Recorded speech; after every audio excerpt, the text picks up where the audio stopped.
Just trying to read your expression as you went over to the Arsenal fans to clap them at the end. Happy, unhappy, somewhere in the middle? You don't win, you're never happy. But I think we have made a bigger step. We had the experience what happened here last season, and we have come across in a very different way. We have played a lot of parts of the game in an exceptional way, and other parts of the game that we can still have the feeling that we can do much better, especially with the ball in that first phase of the build-up when we didn't have enough composure and patience to play more. Because after we created some big situations to have the chance to win the game. What parts were exceptional? Well, the commitment of the players, the discipline that they have in all the defensive parts. When we were really high on the pitch and trying to win the ball, we won the ball a lot. And then when they break that press, they have the way you have to track back, and they stay deep and they start to move their structure. You have to be really patient there and no rush, and you have to defend the box really well. I think it's 2021, the last time that they haven't scored. 57 games. So that's 3 years. So that's the difficulty of it. Yeah, I mean, and we've been talking about it a bit off camera. Potentially Arsenal in previous years might have been talked about a bit about maybe not being streetwise, tough, organised. You all those things today. Absolutely, and you have to have those performances, especially without the ball, to get something out of the game here. And with the ball, as I said, we lack certain composure, especially in the moment that we had. Tell us a little bit about the game plan, because Bernardo's just been in and talking about how hard it was to play in, and suggesting you press high, go man to man when you can, and then if they get through that initial press, then you drop back into a back six. Yeah, it's very difficult because they have so many different structures. They start to move players inside on the base from different ways. They can do it with Bernardo from the winger. They can do it with attacking midfield, the centre backs stepping in the base, fullback stepping in the base. And this disrupts your organization because you have to maintain certain principles to still have the chance to put them under pressure. And when you don't, then you are low. When you are low, you have to be very disciplined because they can open you up in any moment. I mean, do we see quite a tactical cage game, a bit like we saw at the Emirates? Is it partly because yourself and Pep know each other so well? It has to be, because you have to adapt a lot of time, especially when you don't have the ball to their structure. When you have it, they have to adapt to certain things that we do as well, and it is like that with every manager. The problem here is that you're facing the best manager in the world, so it's much more difficult. And do we see that during the game when he made a double change, didn't he? But I think about Grealish and Doku on. So tell us what you're thinking there. You see him make that double change because you then made one yourself. Yeah, because we had. You thought, I know what he's up to. We had the feeling that what they wanted to exploit, and obviously we had to prevent that. I think you said in your first answer this was a big stride. So why was it a big stride? Well, it's a big stride as a team, because to come to these big places, and not a lot of teams they have done what we've done today, and especially when there is a lot at stake, and the pressure elevates, and you have to respond, and it's another step. Okay, so and in terms of the fight for the title, where does this leave it? Yeah, nothing changes. We wanted to win. Unfortunately, we know the report results, but we have to carry on. Still a lot to play for. Okay, thanks, Mikel. Thank you. Analyse that. We take the point. So we tried. We didn't create much. They didn't create much. The defense so compact, and we cannot regain the balls high pressing because it's long balls, second balls, and they are really good with Havertz and all the physicality they have. When Rico came in, were there in that side, and yeah, they had one or two chances in transitions, and especially when we lose one or two balls. But yeah, it was tight game. We were who we are. Maybe we miss a little bit at the final third, but it's not easy. So the strikers go with Rodri, so they are so compact. They defend physicality. The crosses, they are really good. Physicality they have. So yeah, we take the point. Was it the type of game you expected? Yeah. The last game in Emirates is quite similar, and yeah, quite similar. Yeah, we try to create a little bit more, but it's not easy. So good players defending the way they play. So they make a good high pressing. They are fantastic what they do. But when we break this first step, we break them in contact with the winger, so with the fullback. Havertz and Odegaard go close to Jorginho and Rice, and the spaces are minor. They go outside and they are compact, and Yeah, that's why they are. They were top of the league. Now it's Liverpool, but they were all the season last season playing really well. I listened to an interview with Rodri in the week where he talked about Arsenal being a bit more direct, a bit more vertical. I think it was his word this season. Did we see that today? Mm-hmm. Yeah. No, but it works. For them, it works. They are, in a good Champions League, and the league was all the time there. They are able to play. They are able to play because we can say the Vilda cannot do it, especially with the keeper, have ability to do it. All the people in the middle have incredible quality, but when they decide to play more direct, they are really good too. And it's part of the game. So, do they give you a mixture of problems as well? Sometimes pressing you high, going man to man, and then others dropping deep. Bernardo's been in and done an interview. He was talking about that. They give you almost two sets of problems. Sometimes pressing high, sometimes dropping into a low block. Cool. Bernardo said that about the challenges of playing against Arsenal. Sometimes deep, sometimes high up. No. Always play high. They play high. But when you break, they low block. But, when you arrive in the final third, the main target is not concede a goal. And as much play as you are there, more difficult for the opponent. And they did brilliantly. How big a blow was it losing Nathan Ake early in the match, especially with John Stones, Kyle Walker already missed? I mean, you did that game with basically an entire, or nearly an entire back four, and your keeper missing. Yeah, it is. But that's what it is. So I played 2 games in these weeks in the national team with Holland, and sometimes can happen. Is that actually the worry, the biggest worry coming out of today? The players you don't have for the challenges ahead? That's what it is. So. At the moment, John will be better soon, I think so. At the end, it's less than we expect, and Kyle will be longer. Now, Nathan will be longer. So, what happened with Kyle, especially with John, I said, okay, I know what's going to happen this month, and adapt, and Rico play exceptional well, and we have another guys, and we will do it. So, with the guys we will have, we will do it. Okay. In terms of the Premier League, like the big fight now, Liverpool favourites? It was the first. It's the top of the league, so that's why it is. But still 9 games, and yeah, we'll see. So Wednesday another one, and we'll see what happens. Thank you. Well, Bernardo, tight game between 2 top teams. What was it like to play in? Yeah, tough, because we played against a top team, very well organized, very competitive, high rhythm.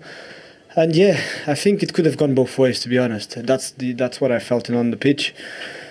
I think we started better, but then during the game they were very good as well, very organized. We had more possession. I felt we had more control, more possession, but they were always dangerous in set pieces, in counters. Tough to play against them because man to man, when they were pressing high, when they were defending low. Their wingers were playing as fullbacks in like almost a line of 6, so it's never easy to play against teams that defend this well when they're high pressing, and then when they come deep they defend so deep and so connected. So yeah, tough game. Did you have the sense that you were forcing them back, or was it more that they came to defend deep? I felt in the first meters, in the first seconds when we had our goal kicks and we were building up, they tried to do a little bit man-to-man or pressing high and being aggressive. And then when we could get 3-4 passes together and put them a little bit deeper, I think that's when their wingers would go back in a line of 6, and then they would be patient and not jumping. So 2 completely different games.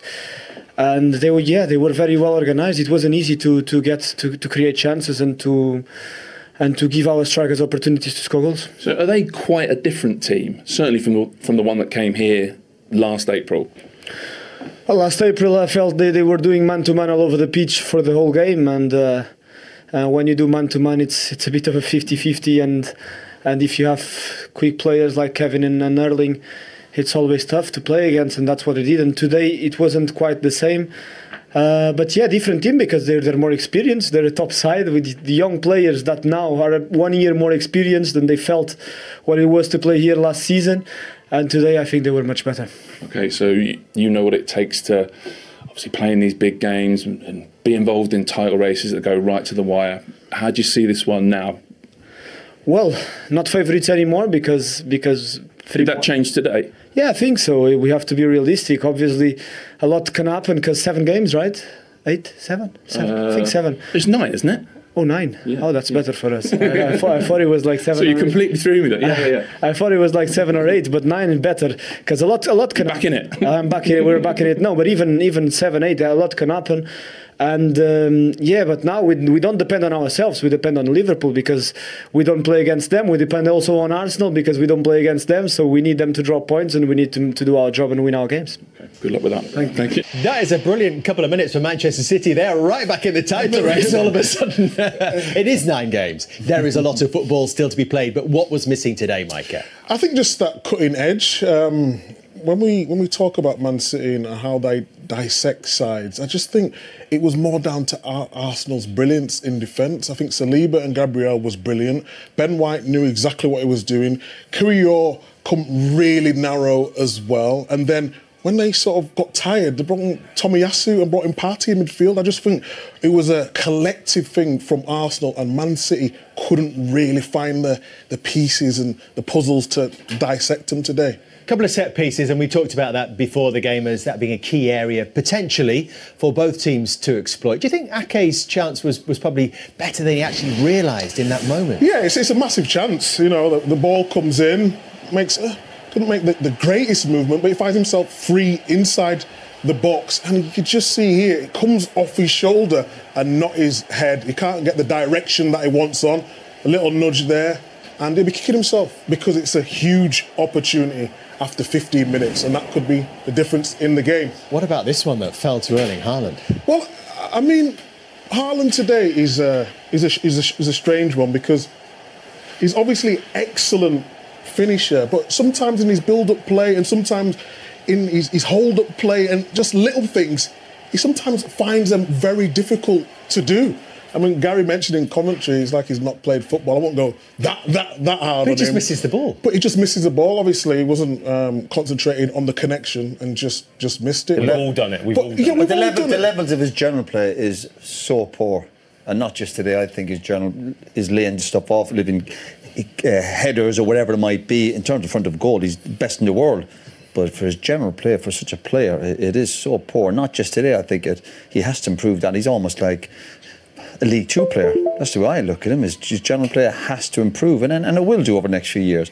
This brilliant striker is fantastic, but he has to improve his all-round game. If you look at the tactics of the game, so when Man City had a goal kick, Arsenal would put 5 or 6 players up, almost like man to man. So Ortega's looking for an out ball, and the ball came over, and he's not using his size and his strength or his hold-up play to bring people in. That's one thing I was looking at this game, the size of him. Is that a concern, Micah? It's never a concern because you've always got quality players, Foden, De Bruyne, Bernardo Silva, the list goes on, of you will get fed. And we've seen it last season, and we've seen it this season. He still scored a lot of goals, but we're always looking at players, how can they develop? How can they get to the next level? And I just think his hold-up play, it can do with a little bit of work for sure. Certainly is an awful lot still to play for. Gary Neville has joined us.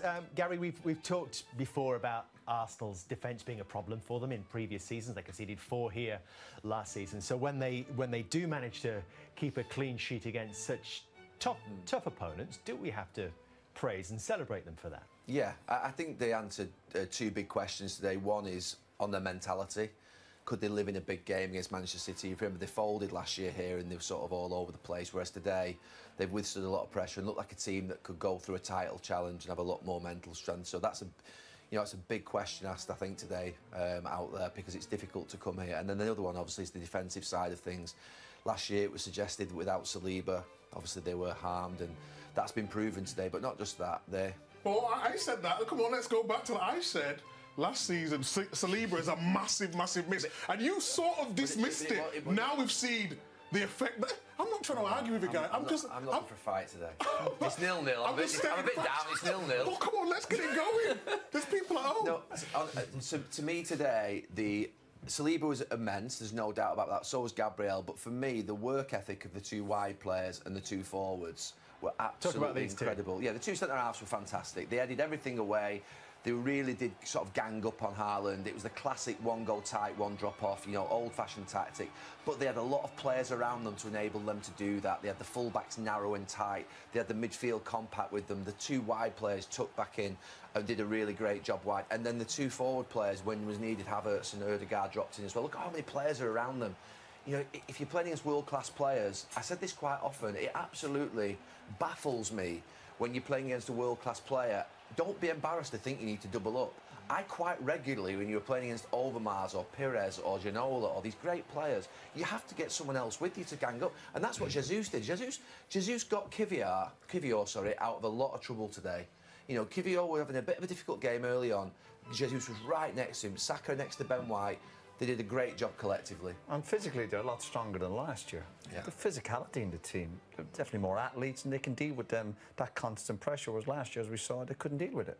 Would you, Theo, have liked Arsenal to do more to win the game and be on the front foot, or was that just not possible? Well, just to echo what you said, yeah, the wingers these days, they need to work so hard going forward, going back, always going to be judged on goals. We're comparing Haaland to a League Two player all of a sudden, but the wingers, it can take away from what they actually need to do to affect the game. It really does, because, you know, my experience last year when you're playing against City, how you need to double up on these players, otherwise you're just going to get absolutely popped around and it's going to be 1, 2, 3, 4 and it's curtains for you.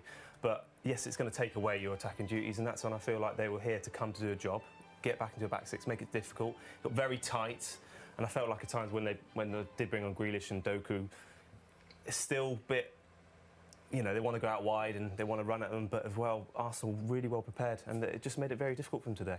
All day, all the build-up has been about this being a key head-to-head and whether Arsenal had to come here and win the game and the impact of it. But when you look at these three and how we separate them this season, Arsenal have taken 4 points off Manchester City now. They've taken 4 points off Liverpool, and you see the difference.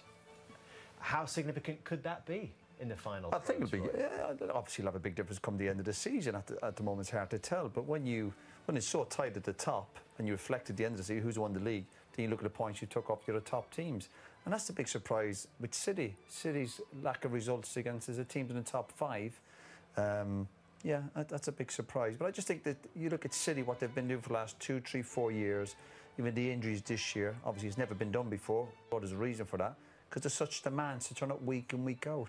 And we look at the injuries, we look at the players coming off the bench, Grealish, Doc, and you can't even look at more from them.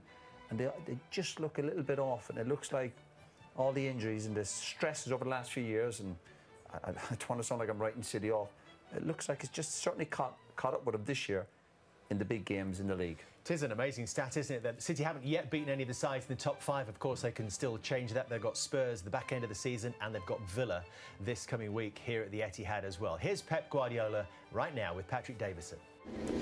Hello and welcome to the predicted lineups of the Arsenal against the Manchester